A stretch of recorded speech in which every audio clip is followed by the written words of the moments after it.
I am Matteo Collina. I am Matteo Collina on Twitter too. So, I don't know, tweet me, ping me, whatever. I usually answer, reply, and to questions even when I'm not here in person, right? Of online, email, whatever.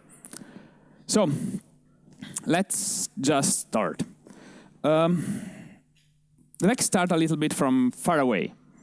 And a little bit, I don't know, other times, other stuff happening in the world. Let's start with Industrial Revolution. And why does this matter right now? Well, we are on the verge of a new thing, right? It's changing. Our society is changing extremely fast. And maybe, well, it's IoTCon, right? So maybe we all believe that the Internet of Things will change a lot of how we work. So, back in the Industrial Revolution, what do you think was the greatest invention? Let's just think about the term invention, okay? So, if you are doing a startup, you're creating a new product. So, if that product destroys 10% of the jobs completely, gone from, so in some years, this 10% of the job destroyed. Okay, good, bad, don't know. It's innovation. It's how it works. Disruptive innovation change the business, the way we live, change everything. So, in fact, it was something really technological for the time. It was a washing machine. And this is why my talk starts with a washing machine, right? I've been obsessed by that crappy thing. I don't like to do my laundry, okay? I'm not really good at it, okay? But my high school teacher was really obsessed to say, washing machine was not cars, was not electricity. Well, it was electricity, yes, but it was lightning that changed the society. It was washing machines. Why it was washing machines? Well, okay, it's coming. So, we all need to do laundry, right? From the time being in the last, I don't know, some 1,000 years, we did laundry, right? Some people in our society did laundry. And the washing machines destroyed all these jobs. Because before the washing machines, people need to do laundry, and there were some people doing that job all the day, half of the day. Most of the women get all the big stuff and took it, and they did the laundry, okay? And that was like lots of people working, just for making sure all the wealthy and whatever got their laundry done, okay? And it was super expensive, because these people need to be hired and whatever, paid. When the washing machine came along, all this workforce could do something else. We have a job surplus. People were, I don't know, we can do more things, okay? We could do a lot more stuff. And they could now have a job and start doing some other stuff, which might be even better for the society, right? We all need to do laundry. I don't think there are lots of people who like to do laundry. I don't know. I don't. There is an awesome TED talk about this thing by Anna Rosling. Go check it out on there. So, well, why I started from the washing machine and from the Industrial Revolution? Well, washing machines needs electricity, right? And right now, we can choose lots of different ways of producing electricity. And we all really depend on our machines and on our electricity. Almost all ways of producing electricity are not super good. Some of are good in some environments, some are not. Most of them are polluting. And it's not really, but we have some of them, and sometimes we even completely waste our electricity thing, right? If we want to be smart, we might, I don't know, in Italy, the electricity during the night costs less. Okay, I think over here too, I don't know, everywhere in the world maybe. In Ireland, I've been living there, yes, over there too. But this is fixed. It doesn't count for all the surplus. And it's not really dynamic. It's not something we can tinker with. It's just fixed. So if there is a surplus of energy during the day, what happens? Nothing. Energy wasted. If there is a spike during the night, we need to pump some more petrol in that engine. So why does this happen? Because all the things doesn't talk to each other. The people that are producing energy, the things that are producing energy doesn't talk with the things that are consuming it. They are completely detached. They don't talk. Okay, this is the Internet of Things era. I don't know, it's beginning. Maybe we want to connect this stuff. In fact, most of us, if we can say, okay, we can use, I don't know, solar energy or hydroelectric energy to just do our laundry and use some of our machines in our house, we would just say, okay, let's just use green energy whenever possible, right? If something is consuming, then, maybe we can just postpone the thing and we can just say, okay, wait a little bit more, our oven maybe, right? Or whatever. Just wait a little bit more and we can and use just a clean energy source. Well, all the question is how we can do that, right? This is the Internet of Things, so let's connect all the things, right? The Internet of Things has several possible scenarios.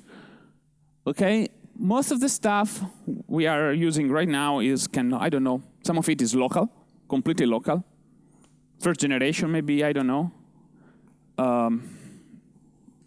We can have a local gateway. Nice one, right? There is an appliance running in our home that connects it to the cloud and allows us to do crazy stuff on the cloud. We have a cloud scenario, okay, where all the things connect directly to the cloud. And we have a cloud and gateway scenario, which is, I don't know, lots of stuff, okay?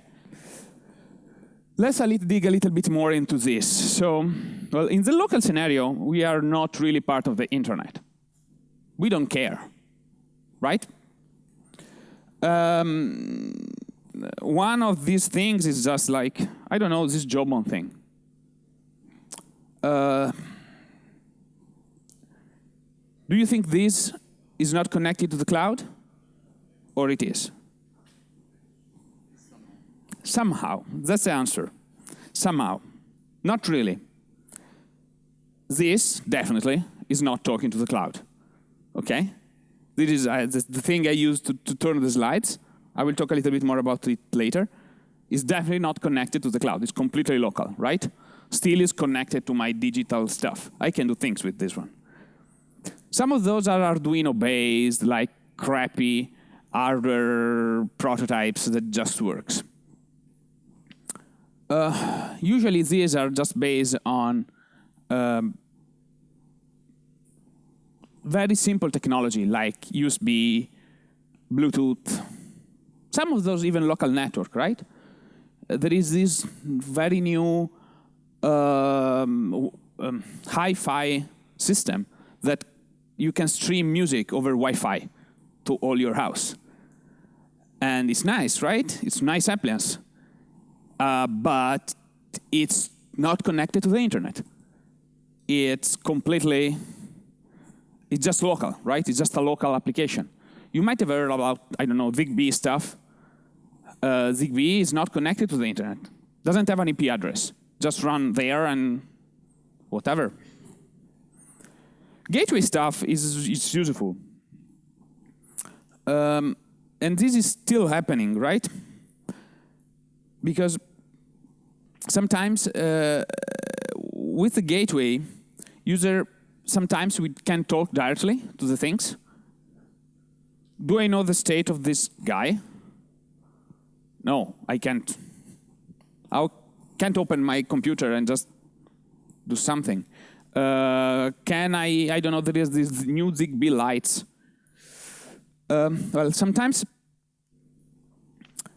there are lots of problems. Sometimes we have lots of sensors in our house. So we just need a simpler view of our thing. Like in a home automation scenario, you don't want to have 100 different apps for controlling window curtains, heating. Doesn't really work. We just want a dashboard. Okay? And maybe there are different technologies that we want to make all talking together. For example, there are lots of cool projects, home automation projects, that can help doing this, like connecting multiple protocols, multiple stuff on the same place. And this is what I call like first generation or home automation. Also, wireless sensor networks falls in this category. What is a wireless sensor network? Okay, imagine a forest. You want to monitor if it goes on fire, which is a very useful scenario.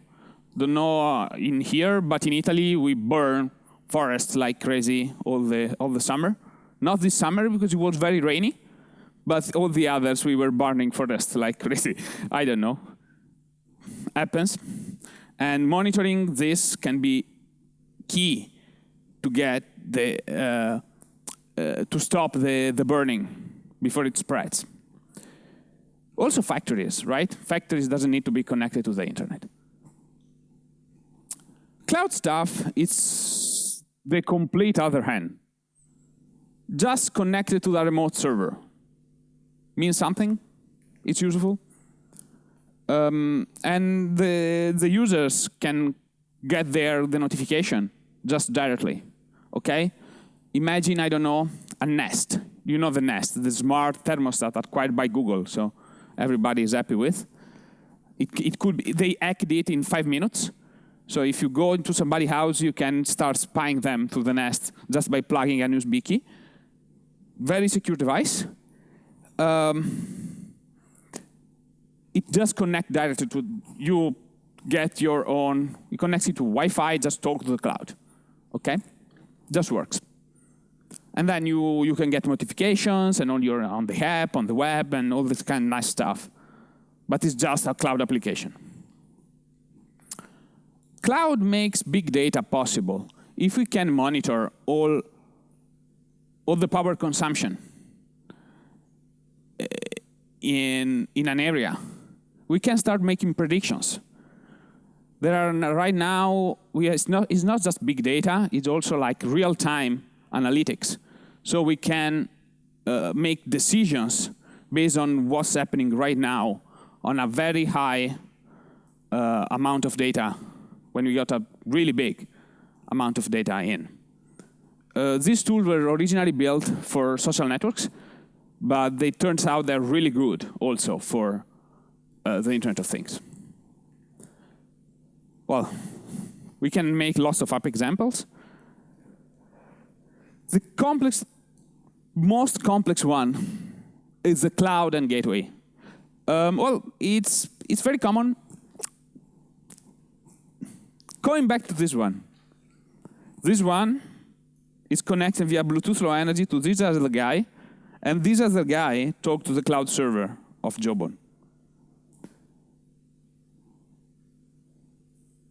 We can't open a browser and just go and talk to this guy, to the Jawbone. We need to have a gateway. We can access it offline. If I'm not connected to the internet, I can still get my data from here. The app is fully offline capable. But when it connects back, push the data to the cloud, and send even me notification like, I don't know, go to bed. It's the time you usually go to bed, so please prepare and go to bed, okay? Or you're losing weight, or you're walking too less today. I don't know, lots of stuff. Well, we can make lots of other examples, and it's fun to categorize application using these things, using these categories. It makes sense. We have also lots of different technology involved. Standard internet stack, big data analytics, Bluetooth low energy, possibly, some communication protocols, data formats, lots of technologies. I'm citing here a very nice analysis of the industrial internet. This is a really nice analysis because it evaluates, well, if we can, with the Internet of Things, if we can just improve how our society works by the 1%, it's billions of dollars across cost reduction for producing energy from healthcare and all the other stuff. It's been from General Electrics, and well, it's really nice for. It's a really nice analysis, and you know when you have big numbers like these ones, it makes sense to start thinking. Okay, so if we can be able to, by connecting our things, just be, I don't know, better humans, we should try starting doing this and pushing this technology. This is one of the reasons I really believe in the Internet of Things. It's money, from some extent, but it's also making the environment better. Okay, it makes, okay, we can consume less oil, right? It's better. Maybe some guy will make lots of money with it. So it's like, it's where green wins by itself. One of the problems when we start to connecting all our things is about data. You want to connect everything. And we talked about a little bit from a very high overview of a washing machine and a power plant to some very more specific scenarios.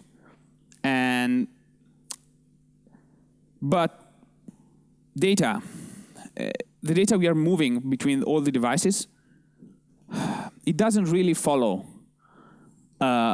traffic patterns that we are used to on the internet. It's different. Different stuff. Good, bad, just different.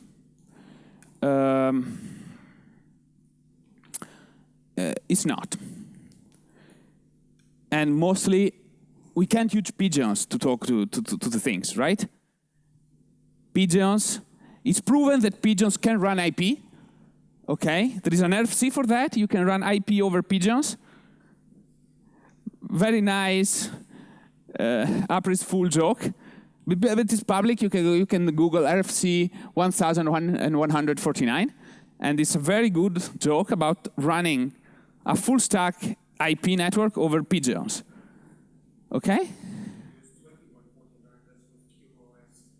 What?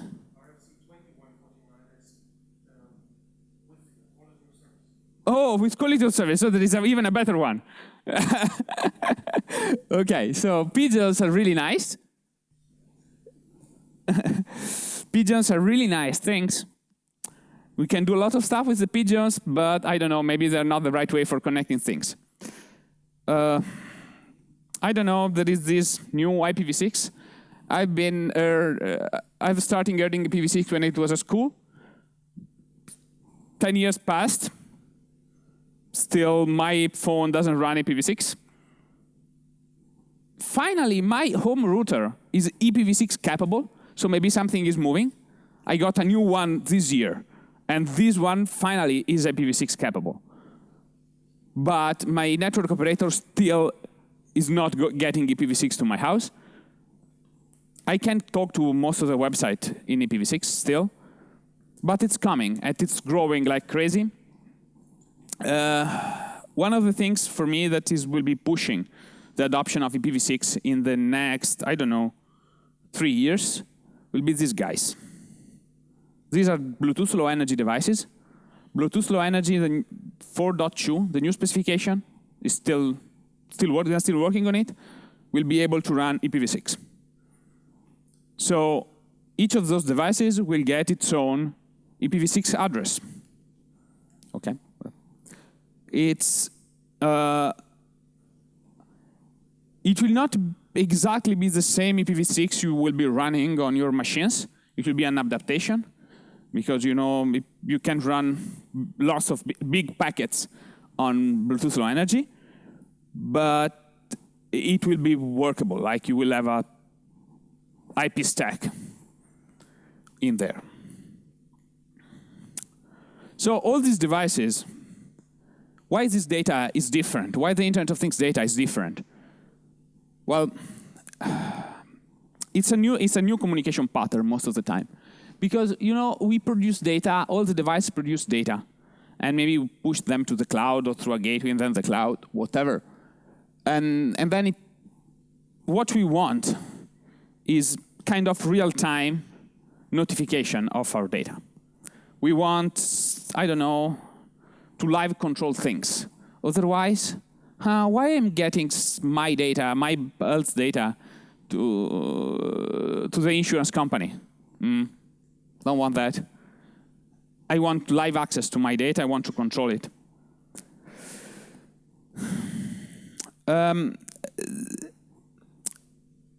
These are, I don't know, I will call it like publish, okay? And the question is, we want to be sure that the right user is the guy that wants the data, and we want, I don't know, some kind of security in there, access control, all this kind of stuff we are used in the real world. If you are on Facebook, you can set up all your privacy thing. They iterated like crazy on that page, and right now there is almost nothing anymore. I don't know. The reality is that in order to receive the data from our devices, we just need to subscribe, to tell our interest. We just need to say, oh, I want the data from my Jobon, connect the Jobon. I want the live data from this thing. I subscribe to something. I connect over BLE, I create some weird network. Well, there are some problems. And one of the reasons is why we are here at IoTCon trying to figure it out, is developing this kind of application is it's not that simple. First of all, well, what protocol should I use to talk to my things? And this is an open question, right?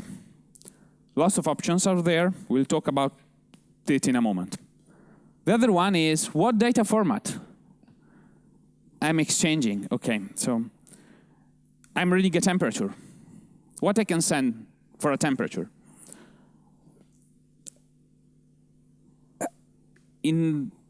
Some months ago, I saw an Internet of Things application that was reading a temperature.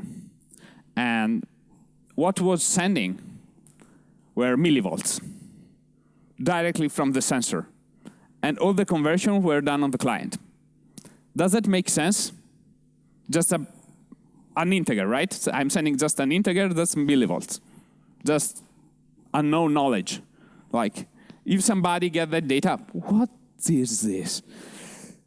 Okay, if the original developer goes away, I don't think there is much documentation for that, right? So we have a data format issue. Also at the semantic level. So let's say we start sending centigrades, but we might send Fahrenheit, and some guy from America might send Fahrenheit. How can these things talk to each other? How can we automatically convert? How can we know it's Fahrenheit if we just send a temperature, which is another integer, right? And then there is device identification and privacy, which is don't know, most critical topic. I have, and security and all this kind of stuff, it's really important in the Internet of Things. So, let's talk a little bit about protocols. We are building Internet of Things applications, and, well, the first try everybody does for the Internet of Things in Internet of Things application is HTTP. It works just fine. Everything is smooth and clear. We are used to build mobile apps, web apps. We know the REST pattern, representational states transfer pattern, really well. Lots of books have been written there. We know all the ins and outs of that protocol. We know how to scale it to millions of connections, devices, clients. It's doable. We did it. Nothing new. It has some issues, though. First of all, when it's matter for live updates, well, representational state transfer, there is no live updates. There is a nice hack, which is called WebSocket, that allows you to have a bidirectional channel over HTTP. But it's not REST. It violates the basic principles of the web. For us to build better applications, so I'm using WebSocket every day, and you too, but still, just a little bit it's a little bit different than REST. And it's a completely different thing. And to the point that in some applications, in the early applications, you need to do the authentication twice in code, just to make sure that the WebSocket connection was authenticated, because it couldn't get the token right, and all the frameworks were not talking to each other. And also, HTTP is a textual protocol. Means that it has lots of overhead. Okay, I can run binary over WebSocket. Yes, you can, unless you want to support Internet Explorer under 11. Okay? So if you want to run your application under Internet Explorer from 8 to 10, you can't use WebSocket with binary. Internet Explorer started having binary support in the version 11. Okay? This is life. It's also based on TCP, which means I need to be able to run TCP. The IPv6 stack I talked for the Bluetooth Low Energy will not have TCP. We'll just have UDP. So even that you can't.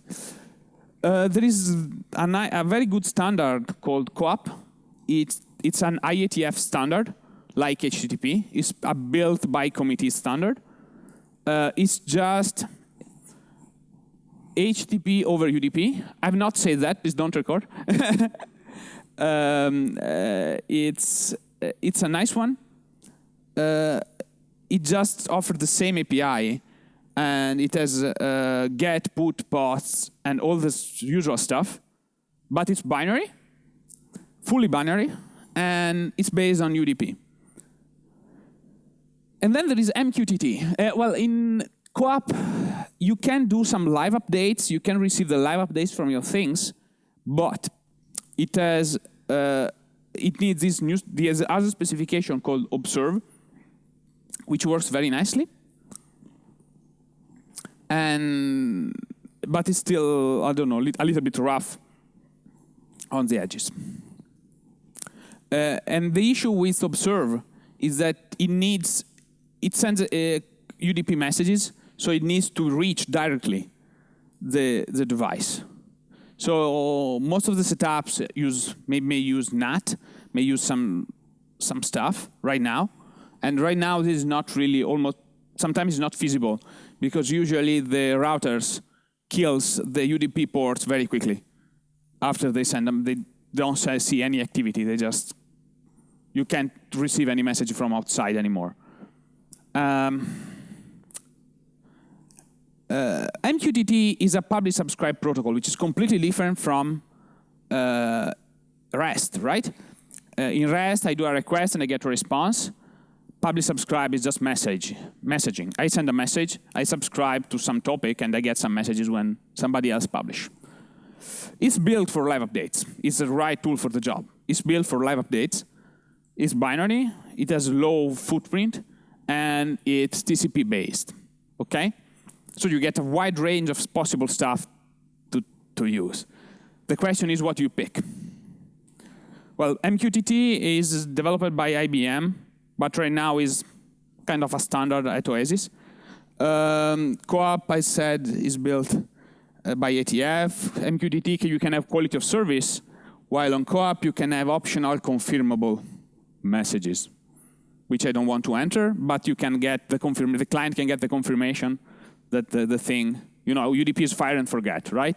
So co-op has some mechanism in place for getting an hack.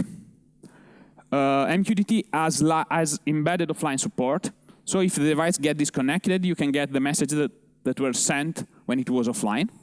Nice one. Co-op, not really.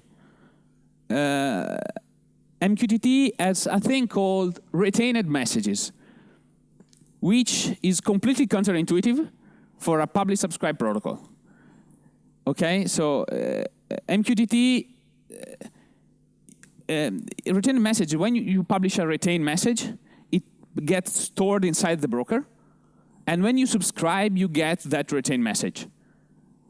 Think a little bit about it. I do a post, and when I do a get, I get the thing. It's not really much different than what you think as a post right now. It works really well for configuration. This is where I've been using it for some time, and it was super good. You publish some stuff, and when even if the device is not there, when it connects, it gets the updated configuration. Perfect. Well, MQTT usually has a very star deployment system. It's not that easy to scale. You might have to pay some money to scale it. While co-op is more, I don't know, HTTP-like, you can get whatever you want. Well, going to the data formats. Okay, so how many of you use XML today? This year? Oh, I'm really happy and relieved. XML is bad and verbose. I don't know, you don't like it. If you like XML, I'm sorry for you. There is XE, which is a very nice one because it's just binary XML, which means, well, I don't know. I really don't get it, but you might. To some extent, in the node, in the research community, you might want to send data as a graph, because we are trying to get some semantic stuff. We want to attach to say that this value is a temperature, and it's a temperature in centigrades. And in order to do that, we might want to use some semantic web stuff. All of you have heard about Siri, hopefully, from Apple. All the stuff that you ask to Siri is built on semantic web technologies. That stuff works, okay? And it works for tagging data in a way that is processable by the applications, okay? It's a little bit verbose. It's not really developer friendly. Don't think so. You all know about JSON, hopefully. JSON is nice, and it won the web over XML, mainly because it's much simpler to work with. It just maps directly to the language native data structure, and it's very easy to develop with. So developer just said, scrap XML, just use JSON. We code it in much less time and does the same job, almost. Still is textual. Well, then there are lots of formats that tries to get a binary serialization of JSON. One of those is message pack. It's a very nice binary serialization protocol for JSON, mostly. You can get any JSON to message back and get it back. Works very well. There is protobuf by Google, which is kind of similar, but it's not dynamic, it's static. It's static, you have to create a definition of what you are sending. But it's much more compact than message pack because of that. Does it make sense in some applications? Maybe. Then there is Bysant and Bison, okay? One Bysant, okay, is used at my friends at Terra Wireless in their stack. And Bison is, do you know about MongoDB? Have you heard about MongoDB to some extent? Okay, yeah, I hope so. And Bison is the format that MongoDB uses for storing data. It works. It has just one little problem, Bison. The library for serializing Bison is in C++, and it is, I think, in 11,000 lines of code. It's big. And if you want to put it on a device, maybe it doesn't work fine. Okay? It's too big for this little flash storage.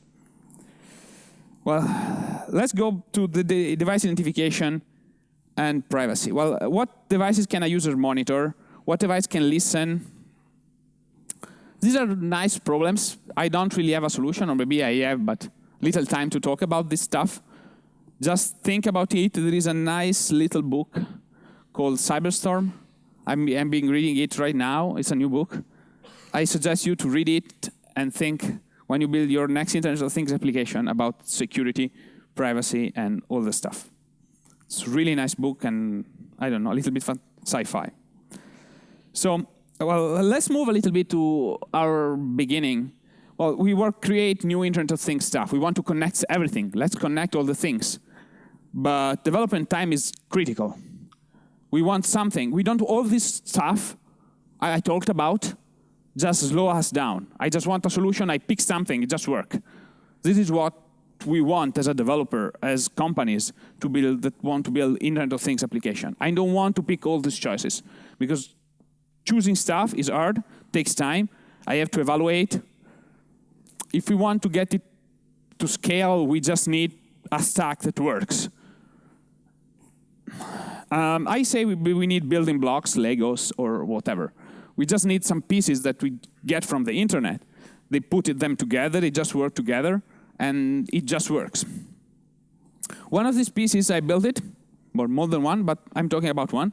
It's Ponte. I did the logo, so I think you like my logo, so thank you. Okay, it's an Eclipse project. You can get it there. Ponte is just, you can get HTTP, MQTT, and co-op, all connected between each other. You can get data using HTTP, MQTT, or co-op, all the same way. Well, using different protocols, but you can get the same data, okay? And it works by using a database, if you want to call, and a publish-subscribe broker together. It's not trying to solve the CAP theorem again. It's just reusing off-the-shelf software. So you can put it on top of Redis, which is one of the most common setup. And with Redis, you can just interconnect a lot of Ponte instances, and it just works. You can even run in an embedded mode, like you can even run standalone or embedded. It works. But you might want to scale it to more than one machine, so you might need some backend stuff. What's the API? Seems easy. It's not much stuff in there. They almost have the same API. The only question is, how can I map MQTT to HTTP and co-op? These are post, get. The other one is publish. I use retain messages. Okay, I've talked about this feature 5 minutes ago, maybe 10 minutes ago. How does this work? Well, it contains a simple key value store for storing the latest data. The retain messages and the post we can do on on Co-op and HTTP. It has a publish subscribe support with wildcards, so we can, I don't know, do whatever we want. If we want to have all the chairs, the data of all the chairs in this room, we can get them. And it has support for storing and forwarding offline messages, mainly for MQTT, but it's a really common feature, even for mobile apps. So it's something needed. What we might send. OK, Ponte in itself is completely opaque to what you put in there. You can send binary, textual, and semantic at the moment. I hope to get automatic conversion of formats soon. I'm not working on it right now. Other stuff, I'm sorry. The format I'm suggesting to use all the time somebody asks me is this thing called JSON-LD, which is the same semantic data I've talked about with City.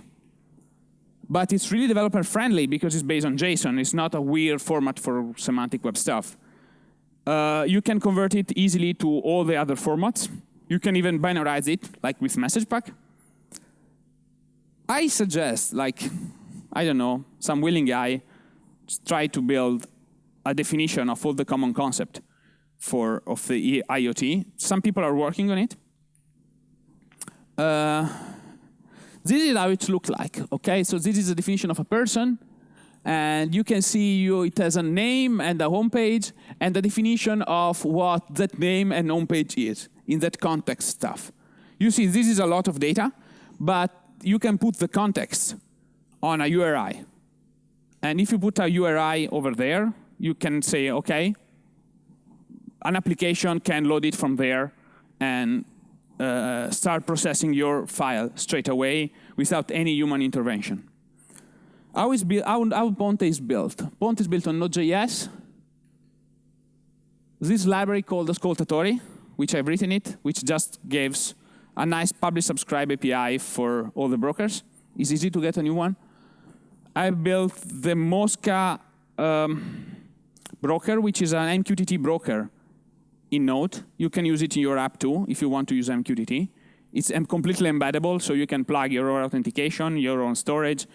You can, I don't know, add data processing in there. You can do a lot of stuff. It's built, use MQTT.js, which is MQTT library. I'm maintaining it. And in the end, there is Node Co-op, which is another library I've wrote, so whatever, all my software. Node is not, unfortunately. Which is the co-op binding for Node. These are some graph of performance for co-op, for Ponte. Okay, I am running late of time, so maybe I'm just going quickly. And you can see publishing data to co-op is a little bit gets a little bit more latency when we reach, I don't know, 10,000 clients. Mainly because co-op, well, TCP is nice because it has this sliding window retransmission, while co-op uses exponential backoff. So the times between retransmissions grows exponentially, and you can see these things going up exponentially because the server couldn't handle that load. This is kind of the same, and you can see that MQTT performs a little bit better anyway, even in this case. So this is Ponte URL, okay? It's easy to install and run. But you can configure it however you want. Well, let's go quickly on this stuff. I want to go to the demo. Demo time, okay. So, yeah. So demo time. In order to get to the demo, I need to change a little bit this guy. We'll talk a little bit about in a moment. Okay, so let's see if this reconfigure itself. Come on. Well, this problem with demos, it's, I don't know, sometimes when you have to reconfigure things,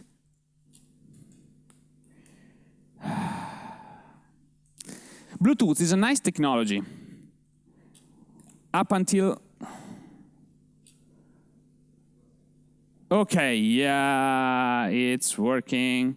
Okay, this is the thing. So, okay, so a little bit of recap. So, how can I get the temperature in my hand? This is a Bluetooth low energy device, and I can get the temperature in my hand, which is 26 degrees, okay? This guy is measuring it. This is using MQTT.js. You can see I subscribe to sensor tag temperature, and I get my data. Okay, easy. Oh, come on, how many? Okay, so I can get the same data using HTTP, using Ponte. It just works, it supports the course specification. So if you want to get, just to ask it from another web page, you can do that, no worries. And I can get the same data, okay? So what is this? This is a sensor tag. It's a nice Bluetooth low energy device. It's, well, you can connect it to a lot of stuff. I've written a couple of Node.js modules for it. And, well, you can use it as an iBeacon if you want. I tried, I failed. But it costs only $25, shipping included. Get one. It's really nice to hack on. Have fun. I'm turning my slides with it, so if you're doing presentation, it's really cool. There is this module called Blue Slider on NPM that you can use to turn your slides. It's built by Texas Instruments. So I can control my slides using MQTT. It's publishing, it's a node program running there. You've seen it, I started it. And when I press the button, I get some events published. It has some message published. So, and this thing you see is just some HTML5 slides. The other one was Keynote slides, I'm sorry. These are just HTML5 slides, and these are connected through WebSocket. MQTT runs over WebSocket. I can have binary WebSockets, not on Internet Explorer, but okay. And it just triggered the sliding API. It also has a humidity sensor. I don't know, whatever. And the temperature, if I close my hand, it will just go up. I may be able to measure my temperature, but body temperature, but not today. I have also some other hardware I want to show you. It's an OpenPicus flyport, nice thing. Whatever. And okay, so let's start doing something. So, okay, you can, hopefully, the guy on the front will see it. I can have this demo to you after. I can just start growing my LED bar, and you can get, oh, yeah. Ah, nice one. You know, demo effect. Come on. So there is a magic reset button, and I can get over here and tell the guy, magic reset button again.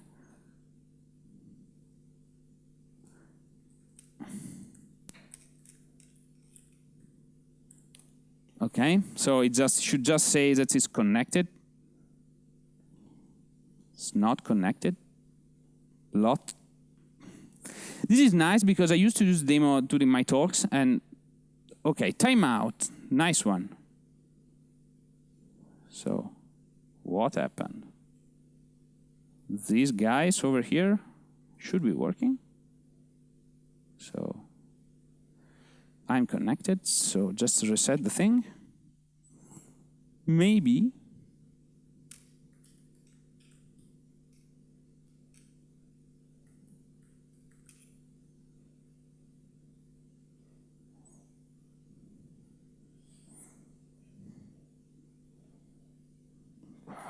Come on. Really? Oh, hooray! Woo! It's connected. You should say some other stuff, so I'm a little bit scared of what's going on.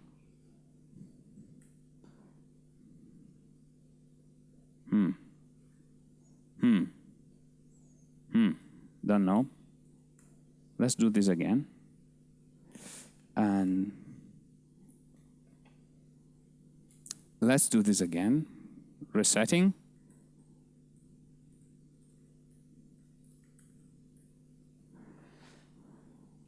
hopefully.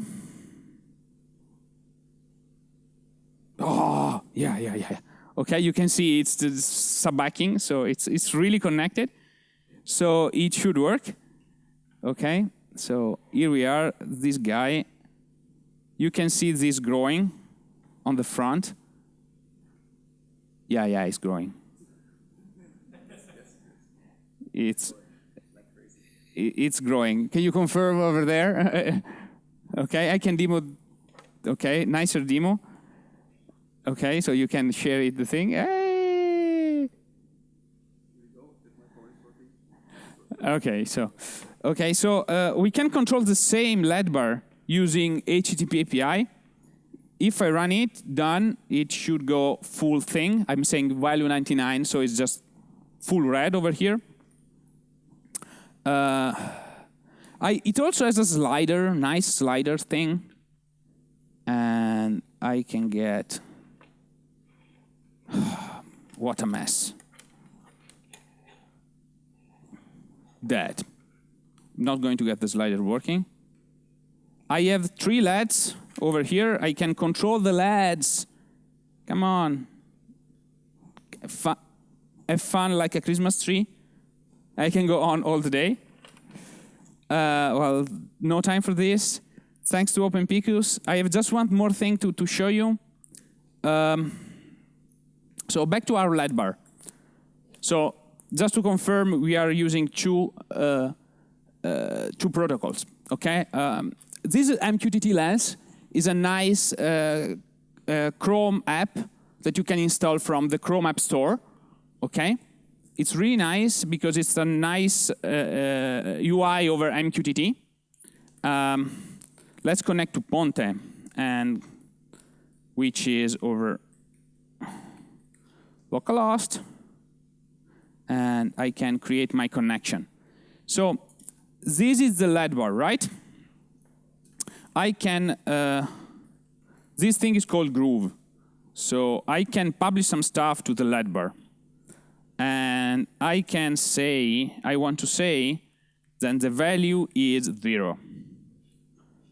Or let's say 42, which is a much better number. It's an answer. So if I publish, hopefully, went down, I can have fun and put it back to 99 and goes up. This is connected to MQTT, the same way it's connected my slides. We can do that the same thing with co-op, right? And with co-op, we can use another extension, this time for Firefox. So for some stuff, you can use Google and other Firefox. I'm sorry. So this is the LED bar. Same LED bar, same thing. Let's start observing, okay? So you see the latest value is 99. We are observing with co-op, okay? So we are getting the live updates with co-op. We can change the value over here. And you should see, okay, Firefox say receive the message, and over here you get the new one, and this is halved. Okay, so we have full connection between the two things. We can do the other end, but I think I'm running late of time. So let's get back over here. Who I am? I am an independent developer. I collaborate with some companies. One is Nearform, but mostly I'm independent. And I usually do a lot of open source contributions. Almost all my work is open source.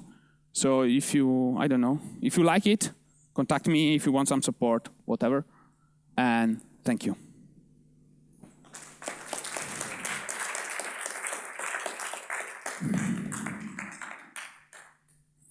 I don't know if it is time for questions, if there is another talk running after this one, but if you have questions, please ask. Okay. I'm not really sure if I really got to the point what the real purpose of ponte is. There's a typical use case that you want to solve with it. Okay. Example, a real world example. The real world example is is creating a building block. It's not really real, but to some extent, the real-world example, the basic real-world example is a mobile app. You want to build a mobile app that talks with a thing at your home, right? Your mobile app, the device can be connected to the internet or not. At your home, the internet connection might be down, the device might be dead. And you want to know the latest states. You don't want to wait. And from the mobile app, usually people just do a GET request, okay? This is typical. On the mobile, most of the time, we just use REST and HTTP, okay? And you put your sensor at your home, which you can talk directly. You can get an HTTP call there directly because you might be on the go. So in that scenario, what you do is you publish the MQTT from that device to the cloud where it runs your ponte. And then from there, and then from your mobile app, you just go ping there, get your URI, and it just works. And you can get the latest value, even if the device is not online, okay? So it will just works, and it will provide a simple building block. It provides a simple building block for building the applications we are building right now and in the last some years for the Internet of Things. So I hope to answer your question. It's a bridge. It's a bridge. Yeah. It's a protocol bridge. What the name is. Yeah. It's a bridge. I got it. So, more questions? Do you have any experience regarding scale out? Yes.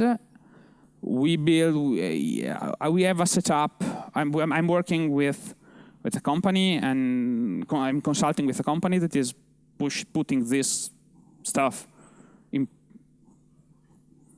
kind of production, okay? It's a large prototype, okay? Large. We're large, like some tens of thousands of devices, not millions, but still nice number to start to try this out for real. And we are using, as they were using already MongoDB for all the stuff they were already putting in there, we're just using MongoDB to connect the different instances together so they can talk between each other and just works. And we haven't running production issues. Almost all the problems we got was, I don't know, server misconfiguration, database misconfiguration, where you start getting some traffic or high number of connections. Most of the things we hit at the moment, at least at that scale, small scale, but still doable, it's that one. I've done some nice benchmarks over with, I don't know, 100,000 connections or this kind of throughput, and that worked out really well too. So I wouldn't push it farther than that. If you want to push it further, ping me.